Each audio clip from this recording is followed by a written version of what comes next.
ನಮಸ್ಕಾರ. ನಿಮ್ಮ ಮನಸ್ಸಲ್ಲಿ ಯೋಚನೆಗಳ ಬಿರುಗಾಳಿ ನಿಲ್ಲೋದೇ ಇಲ್ವಾ? ಆ ಗದ್ದಲದಿಂದ, ಆ ಗೊಂದಲದಿಂದ ಸಾಕಾಗಿ ಹೋಗಿದ್ಯಾ? ಆ ಯೋಚನೆಗಳನ್ನ ಒಂದು ಕ್ಷಣ ಶಾಂತಗೊಳಿಸಿ ನಿಜವಾದ ನೆಮ್ಮದಿಯನ್ನ ಅನುಭವಿಸೋದು ಸಾಧ್ಯನಾ? ಖಂಡಿತ ಸಾಧ್ಯ.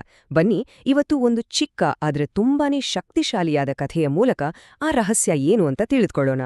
ಯೋಚ್ನೆ ಮಾಡಿ ನೋಡಿ, ಪ್ರತಿದಿನ ಬೆಳಗ್ಗೆ ಎದ್ದ ತಕ್ಷಣ ತಲೆಯಲ್ಲಿ 1000 ಯೋಚನೆಗಳು ಶುರುವಾಗುತ್ತಾ? ನಿನ್ನೆ ಏನಾಯ್ತು ಅನ್ನೋ ಚಿಂತೆ, ನಾಳೆ ಏನಾಗುತ್ತೋ ಅನ್ನೋ ಭಯ. ಈ ಎರಡರ ಮಧ್ಯೆ ಇವತ್ತಿನ ಈ ಸುಂದರವಾದ ಕ್ಷಣ ಕೈತಪ್ಪಿ ಹೋಗ್ತಿದ್ಯಾ? ಹಾಗಿದ್ರೆ ಈ ಕಥೆ ಖಂಡಿತ ನಿಮಗಾಗಿಯೇ ಇದೆ.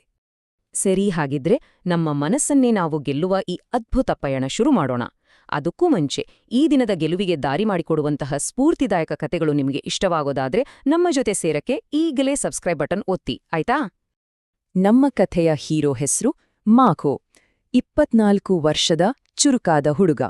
ಆದ್ರೆ ಅವನೊಳಗೆ ಒಂದು ಯುದ್ಧನೇ ನಡೀತಾ ಇತ್ತು. ಅದು ಬೇರೆ ಯಾರ ಜೊತೆನೂ ಅಲ್ಲ, ಅವನ ಮನಸ್ಸಿನ ಜೊತೆಗೇನೆ. ಅಂದ್ರೆ ಅವನ ಮನಸ್ಸು ಒಂದು ಕ್ಷಣನೂ ಸುಮ್ನೆ ಕೂರ್ತಿರ್ಲಿಲ್ಲ. ಒಂದಾದ್ಮೇಲೆ ಒಂದು, ಸಾವಿರಾರು ಯೋಚನೆಗಳು. ಒಂದು ಯೋಚನೆ ಮುಗಿಯೋ ಮೊದ್ಲೇ ಇನ್ನೊಂದು ಶುರು. ಯೋಚನೆಗಳ ಒಂದು ಜೇಡರ ಬಲೆಯಲ್ಲಿ ಸಿಕ್ಕಾಕೊಂಡ ಹಾಗೆ ಆಗೋಗಿತ್ತವನ ಪರಿಸ್ಥಿತಿ. ಅವನ ಯೋಚನೆಗಳೆಲ್ಲ ಹೆಚ್ಚಾಗಿ ಎರಡೇ ವಿಷಯದ ಬಗ್ಗೆ ಇರ್ತಿತ್ತು. ಒಂದು, ಈಗಾಗಲೇ ನಡೆದು ಹೋದ ಘಟನೆಗಳ ಬಗ್ಗೆ ಬೇಜಾರು, ಪಶ್ಚಾತ್ತಾಪ. ಇನ್ನೊಂದು, ಮುಂದೆ ಏನಾಗುತ್ತೋ ಅನ್ನೋ ಆತಂಕ, ಭಯ. ಈ ಎರಡರ ನಡುವೆ ಇವತ್ತು ಅನ್ನೋ ವರ್ತಮಾನವನ್ನೇ ಅವನು ಮರ್ತುಬಿಟ್ಟಿದ್ದ. ಈ ಯೋಚನೆಗಳ ಬಿರುಗಾಳಿ ಅವನ ಬದುಕಿನ ಮೇಲೆ ತುಂಬನೇ ಕೆಟ್ಟ ಪರಿಣಾಮ ಬೀರಿತು. ಮನ್ಸಲ್ಲಿ ಶಾಂತಿನೇ ಇರ್ಲಿಲ್ಲ. ರಾತ್ರಿಯಾದ್ರೆ ಸರಿಯಾಗಿ ನಿದ್ದೆ ಕೂಡ ಬರ್ತಿರ್ಲಿಲ್ಲ. ಅಷ್ಟೇ ಅಲ್ಲ, ನಕ್ಕು ತುಂಬನೇ ದಿನಗಳಾಗಿದ್ವು. ಜೀವನ ಅಂದ್ರೇನೇ ಒಂದು ದೊಡ್ಡ ಭಾರ ಅಂತ ಅನ್ಸೋಕೆ ಶುರುವಾಗಿತ್ತು. ಎಲ್ಲವೂ ಮುಗೀತು ಅನ್ಕೊಳ್ತಿದ್ದಾಗೆ ಒಂದು ದಿನ ಅವನಿಗೆ ಒಂದು ಸುದ್ದಿ ಕೇಳಿಸುತ್ತೆ. ಎಲ್ಲೋ ದೂರದ ಹಳ್ಳಿಯೊಂದರಲ್ಲಿ ಒಬ್ಬ ಜ್ಞಾನಿ ಇದ್ದಾರೆ ಅನ್ನೋ ಮಾತು ಅವನಲ್ಲಿ ಒಂದು ಸಣ್ಣ ಭರವಸೆಯ ಕಿಡಿಯನ್ನ ಹೊತ್ತಿಸುತ್ತೆ. ಆ ವೃದ್ಧರು ಸಾಮಾನ್ಯದವರಾಗಿರ್ಲಿಲ್ಲ. ಅವರು ಹಿಂದೆ ನಗರದಲ್ಲಿ ದೊಡ್ಡ ಸೈಕಾಲಜಿಸ್ಟ್ ಆಗಿದ್ದವರು. ಸಾವಿರಾರು ಜನರಿಗೆ ಮನಃಶಾಂತಿ ಕಂಡುಕೊಳ್ಳೋಕೆ ಸಹಾಯ ಮಾಡಿ ಈಗ ನಗರದ ಗಡಿಬಿಡಿಯಿಂದ ದೂರ ಬಂದು ಪ್ರಕೃತಿ ಜೊತೆ ಸರಳವಾದ ಜೀವನ ನಡೆಸ್ತಿದ್ರು. ಇವರೊಬ್ರೇ ನನ್ನ ಸಮಸ್ಯೆಗೆ ಪರಿಹಾರ ಕೊಡಬಲ್ಲರು ಅನ್ನೋ ಒಂದು ಬಲವಾದ ನಂಬಿಕೆಯಿಂದ ಮಾರ್ಕೋ ಆ ಜ್ಞಾನಿಯನ್ನ ಭೇಟಿ ಮಾಡ್ಲೇಬೇಕು ಅಂತ ನಿರ್ಧಾರ ಮಾಡ್ತಾನೆ.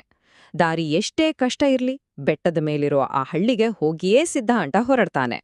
ದಿನಾಗಟ್ಲೆ ಪ್ರಯಾಣ ಮಾಡಿ ಸುಸ್ತಾಗಿ ಕೊನೆಗೂ ಮಾರ್ಕೋ ಆ ಹಳ್ಳಿಯನ್ನ ತಲುಪ್ತಾನೆ. ಅಲ್ಲಿ ಒಂದು ಪುಟ್ಟ ಮನೆಯ ಜಗುಲಿಯ ಮೇಲೆ ಆ ವೃದ್ಧರು ತುಂಬನೇ ಪ್ರಶಾಂತವಾಗಿ ಕೂತಿರ್ತಾರೆ. ಮಾರ್ಕೋ ಅವರ ಹತ್ರ ಹೋಗಿ ತನ್ನ ಮನಸ್ಸಿನ ಎಲ್ಲಾ ಗೊಂದಲಗಳನ್ನ, ನೋವನ್ನ ಹೇಳ್ಕೊಳ್ತಾನೆ. ಮಾರ್ಕೋನ ಮಾತೆಲ್ಲ ಕೇಳಿದ್ಮೇಲೆ ಆ ವೃದ್ಧರು ಒಂದು ಸಣ್ಣ ನಗು ನಗ್ತಾರೆ.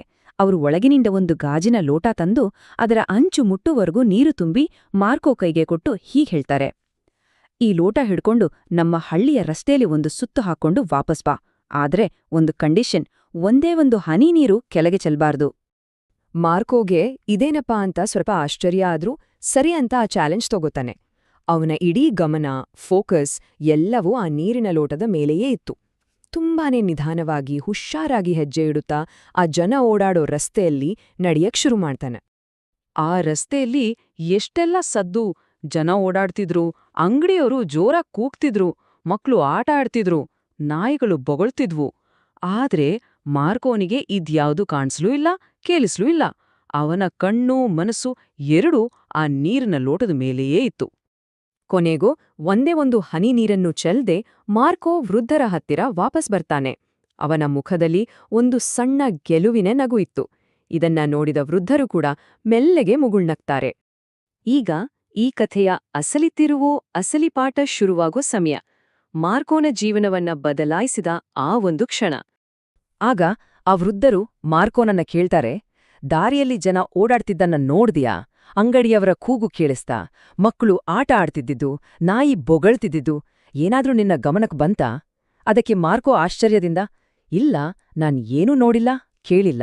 ನನ್ನ ಗಮನ ಪೂರ್ತಿ ಆ ಲೋಟದ ಮೇಲಿತ್ತು ಅಂತ ಹೇಳ್ತಾನೆ. ಅವಾಗ ವೃದ್ಧರು ನಗ್ತಾ ವಿವರಿಸಿದ್ರು: ನೋಡು, ಶಾಂತಿಯ ರಹಸ್ಯ ಎಲ್ಲೋ ಇಲ್ಲ, ಅದು ನಿನ್ನೊಳಗೇನೇ ಇತ್ತು.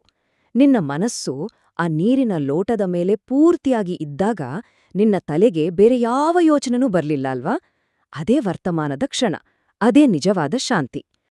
ಆ ಕ್ಷಣ ಮಾರ್ಕೋಗೆ ಜ್ಞಾನೋದಯ ಆದ ಹಾಗೆ ಆಯ್ತು. ಓ, ಹಾಗಿದ್ರೆ ಶಾಂತಿ ಅನ್ನೋದನ್ನ ನಾವು ಎಲ್ಲೋ ಹೊರಗಡೆ ಹುಡುಕೋ ಅವಶ್ಯಕತೆನೇ ಇಲ್ಲ.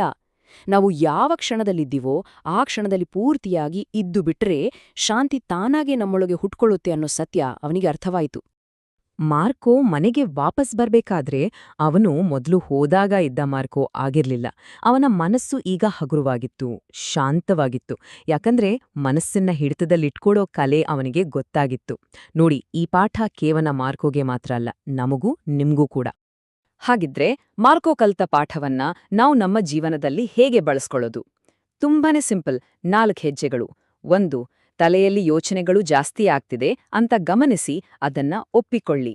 2. ನೀವ್ ಯಾವ ಕೆಲಸ ಮಾಡ್ತಿದ್ದೀರೋ ಅದ್ರ ಮೇಲೆ ಮಾತ್ರನೇ ಫೋಕಸ್ ಮಾಡಿ. 3. ಮನಸ್ಸು ಎಲ್ಲೆಲ್ಲೋ ಓಡಿ ಹೋದಾಗ ಬೈದುಕೊಳ್ದೆ ಪ್ರೀತಿಯಿಂದ ಅದನ್ನ ಮತ್ತೆ ವಾಪಸ್ ಕರೆತನ್ನಿ. ಕೊನೆಯದಾಗಿ, ಈ ಕ್ಷಣ ಏನಿದೆಯೋ ಅದನ್ನ ಪೂರ್ತಿಯಾಗಿ ಅನುಭವಿಸಿ. ಈ ವರ್ತಮಾನದಲ್ಲಿ ಬದುಕೋ ಟೆಕ್ನಿಕನ್ನ ನೀವು ಎಂದಾದ್ರೂ ಟ್ರೈ ಮಾಡಿದೀರಾ? ಅಥವಾ ಮಾಡ್ಬೇಕು ಅಂತ ಇದ್ದೀರಾ? ನಿಮ್ಮ ಅನುಭವ, ಅನಿಸಿಕೆಗಳನ್ನ ದಯವಿಟ್ಟು ಕಾಮೆಂಟ್ಸಲ್ಲಿ ನಮ್ಮ ಜೊತೆ ಹಂಚಿಕೊಳ್ಳಿ. ನಿಮ್ಮ ಒಂದು ದಿನವನ್ನ ಗೆಲುವಿನ ದಿನವನ್ನಾಗಿ ಮಾಡುವ ಇಂತಹ ಸ್ಫೂರ್ತಿದಾಯಕ ಕಥೆಗಳಿಗಾಗಿ ನಮ್ಮ ಜೊತೆ ಇರಿ. ಸಬ್ಸ್ಕ್ರೈಬ್ ಮಾಡೋದನ್ನ ಮರಿಬೇಡಿ. ಮುಂದಿನ ಕಥೆಯೊಂದಿಗೆ ಮತ್ತೆ ಭೇಟಿಯಾಗೋಣ.